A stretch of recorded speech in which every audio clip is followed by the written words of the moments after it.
you got the time? Yeah, we got time.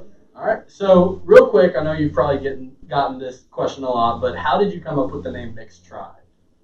Such a cool Twan name. can answer that. Oh, yeah, so we were in band practice one day, and we were sitting down trying to figure out, like, a name. You know, we went on Google, like, band names. You know what I'm saying? Generator. And we couldn't find anything that made sense, you know what I'm saying? So I was sitting there, and I was like, Mixed Tribe, you know, because we're all different. You know, we have different music influences, and we're all different backgrounds. You know, that makes it good. I can't say it, tongue-tied. But we just come from different backgrounds and things like that. And I was like, we're a tribe of brothers, you know, so like, why not call us Mixed Tribe? And I came up with it MIX Tribe instead of MIXED Tribe, but they was like, oh man, you gotta have the ED as plural, man. But I was like, it's Mixed Tribe, bro, it's Mixed Tribe. We were gonna say it anyway, so We were, that's pretty much how it came up. We were up in DC when we had some managers before, because originally the band was called the Claves. Like, Oh yeah, I didn't want to say that. Yeah, that sound like an old male group, quartet group. Yeah, right. Oh god. Right. And we scrapped that because nobody knows what claves are. Yeah. And so our managers were just like, hey, we Change can't brand that. this, bro. And we're like, well, you know, it was just to get us by. So anyway, we come back from DC, and we were at band practice, like you said. And finally he was like, what about Mixed Tribe? And we got on a conference call with them, and they're just like, what about ED? What about Mixed Tribe? And then they just start popping up like green grass everywhere. Oh yeah, ED, yeah, Mixed Tribe, yeah. All right, Mixed Tribe, but it's still the same. Yeah, I like it. that's awesome. That's awesome. So this question is kind of more relevant to what we just went through. How did COVID affect you guys as a band? We had the whole year pretty much booked up, and it went to zero. Oh, So, yeah. The 2 years before COVID, we played about 52 shows a year. So, you know, once a week at least. And then all of a sudden it went down to zero. And then everyone, I mean, I lost my job, so then I was in a rut too. Yeah, it's definitely it was a challenge because I mean, you know, people didn't want to go see live music. You know, I mean, it's kind of we've just now gotten to the point to where people are like figure out the whole social distancing thing and how you can still have fun and be safe around everybody. So, but you know, I think things are looking up now.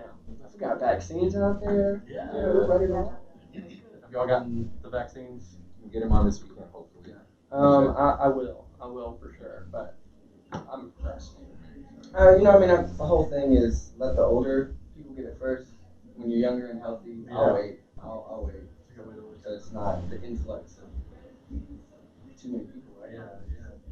So has the band? I'm sure that you have, but has the band faced any like struggles, especially in the early days, where you were kind of like, I don't know if we can do this, or you know, anything that kind of like scared the future of the band? Oh, from COVID? No, just in general.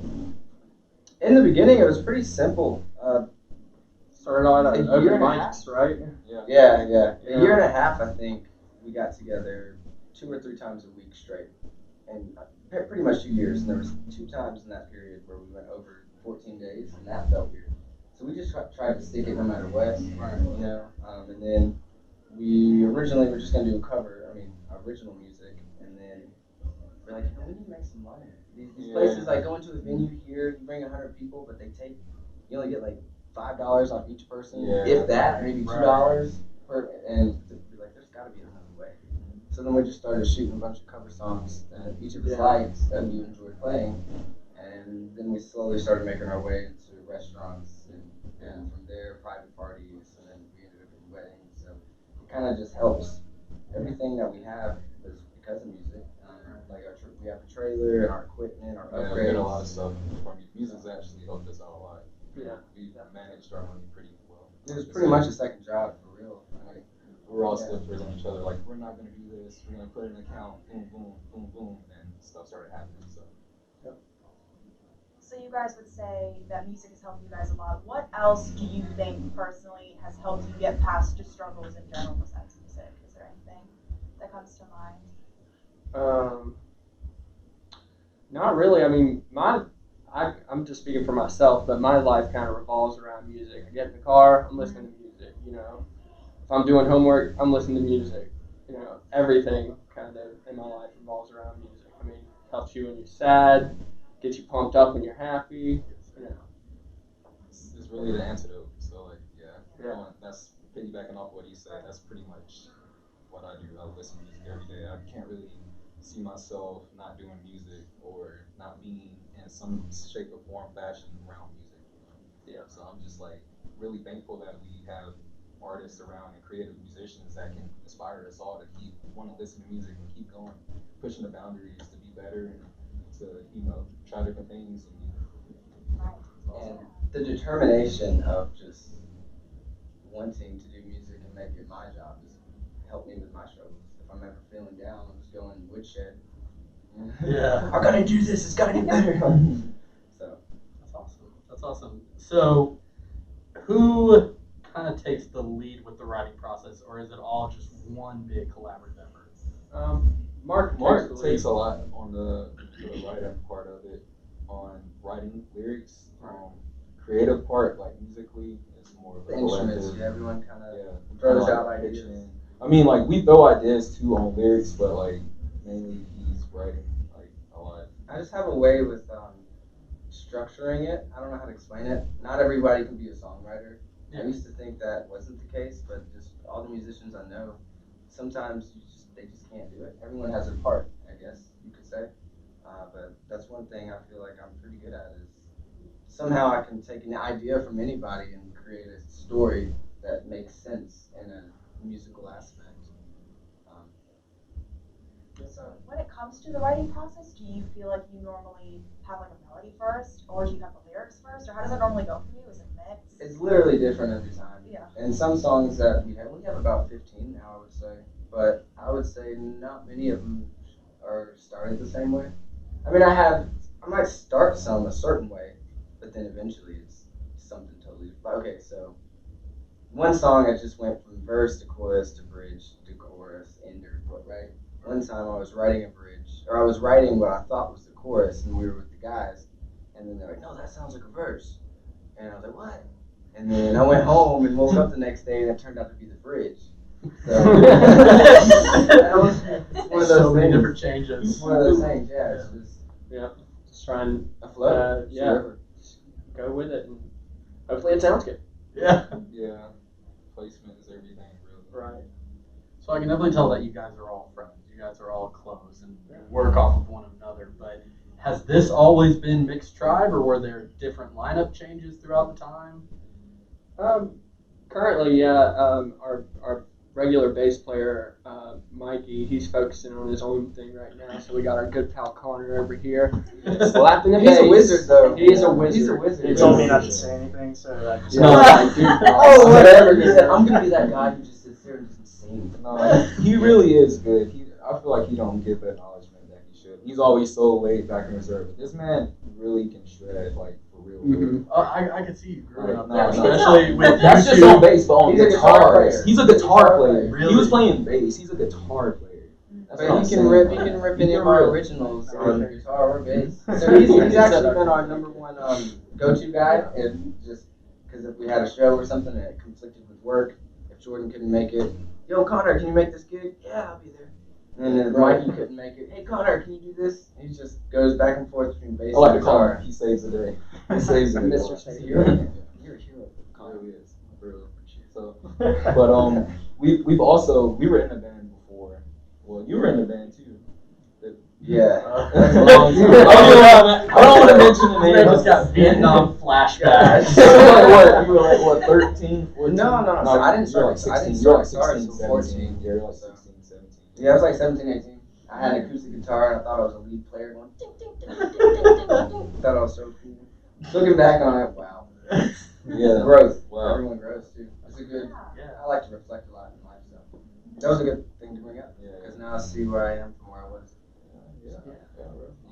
I've seen you come a long way from being. I used to not sing. Yeah. I didn't start singing until senior year, which is 2012 for us. And then So his age. the guy that I was in the band with dipped off to the other side of the country for no real, I don't know, for some girl. And I was like, whoa, Some girl. what do I do now? But that all stems back to one of the first things you guys asked about, like, what's helped with struggles in life. Yeah. Even though he left, and at one time I thought I was like done for, I was so determined that I forced myself to start singing. Right, so that's how I keep going. You just gotta keep taking the obstacles and climbing them. It's amazing. Yeah.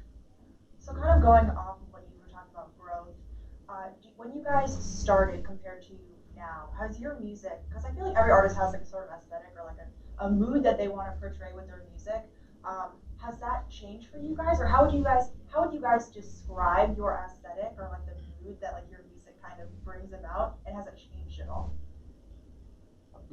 I feel like I'll answer.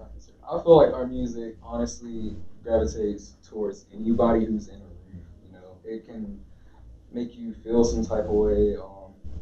There's a certain essence in the room when we play. I feel like because we do covers, we do our originals as well.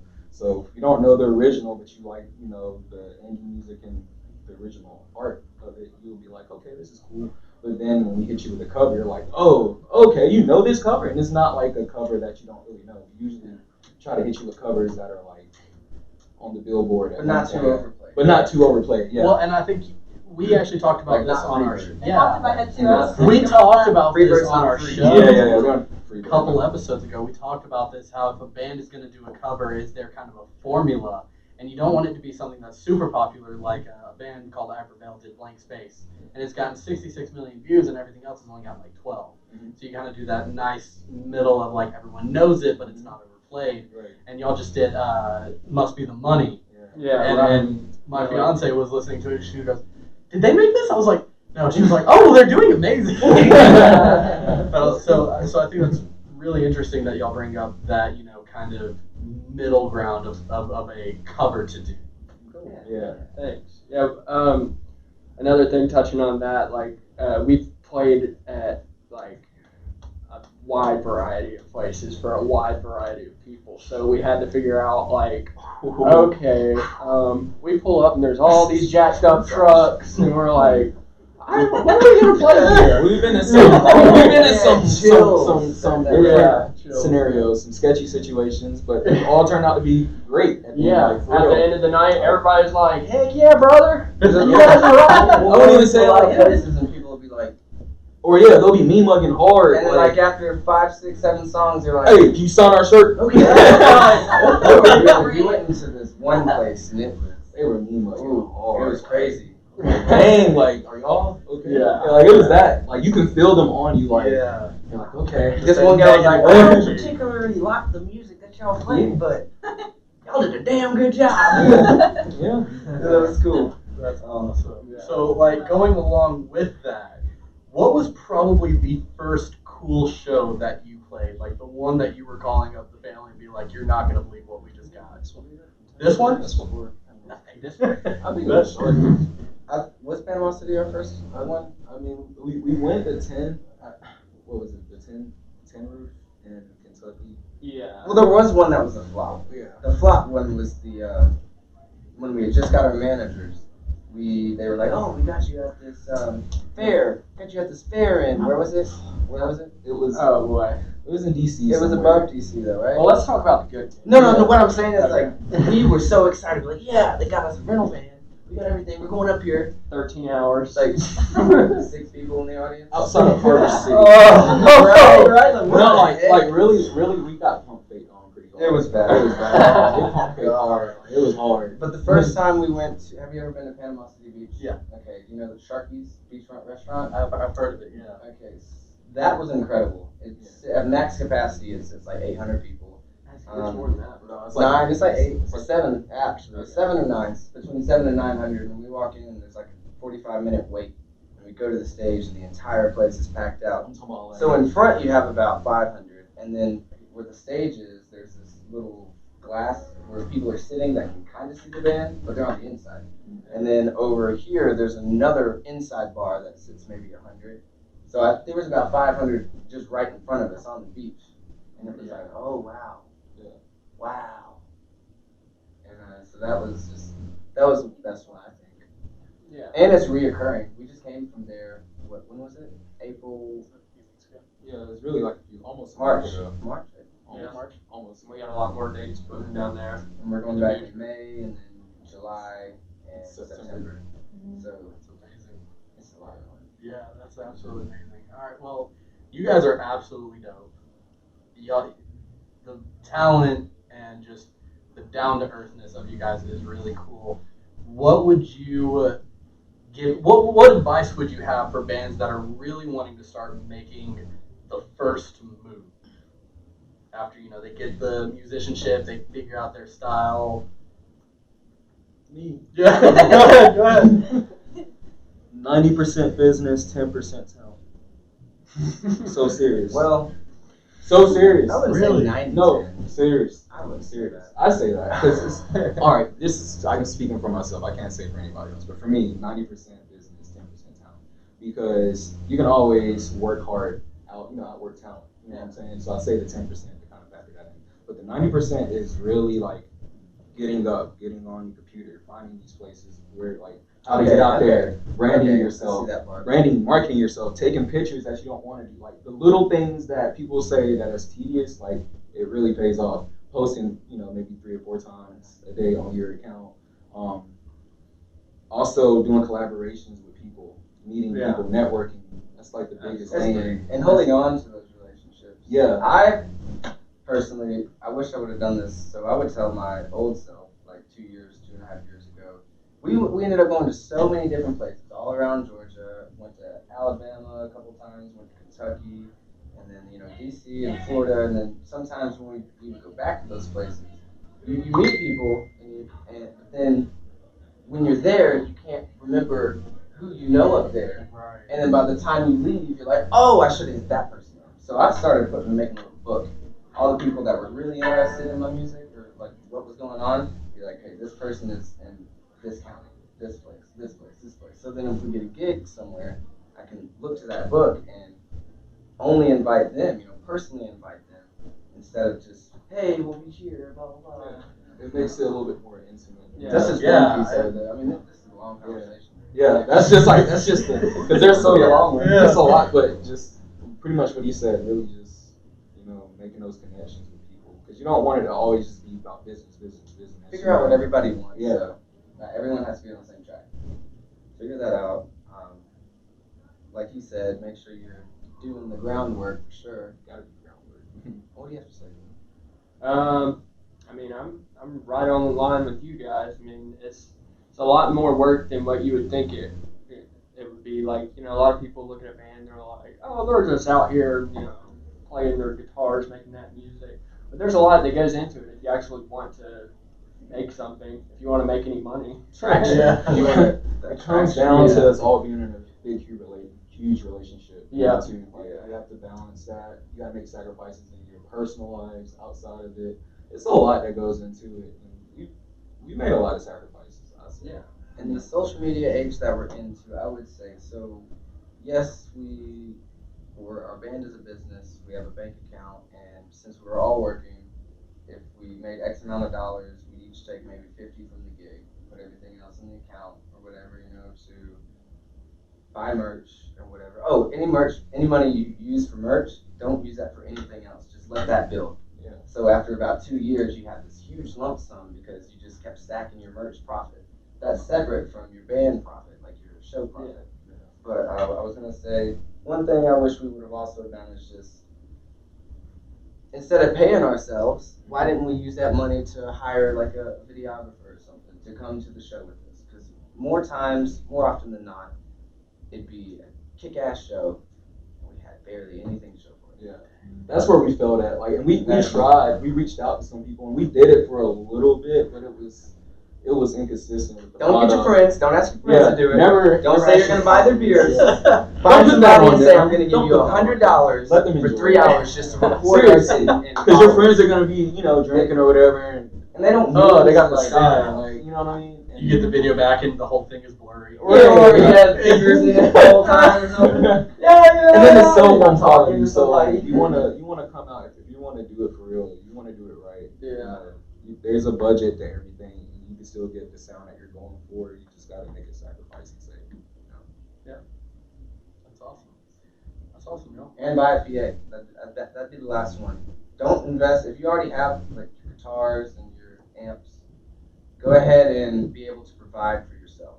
Yeah. Because sound guys, $300, you just have them come out, set up, $250, sometimes $400. You play at a bar that gives you like $600 to $800, yet you got to pay out $250 just for a sound guy. Get your own PA, get your own speakers, get your own microphone stands, your own cables. After you have that, then you can do anything. Yeah, Set up at private parties. You can even get into the wedding avenue. So just to be self-sufficient, not have to rely on anyone else but your tribe. Well, I think that's a great way to leave it off, That guys. was a great way to Thank you so much for giving us this chance to interview you. Again, you had a great set, and I'm Absolutely. so excited to see where y'all go from here. Sweet. Thanks, guys. Yeah. Thank you. You heard it here. Awesome. Yeah. I'm happy things are starting to pick up again. Yeah. Yeah, man. It kind of makes me feel good again. Yeah. I didn't realize how badly it affected me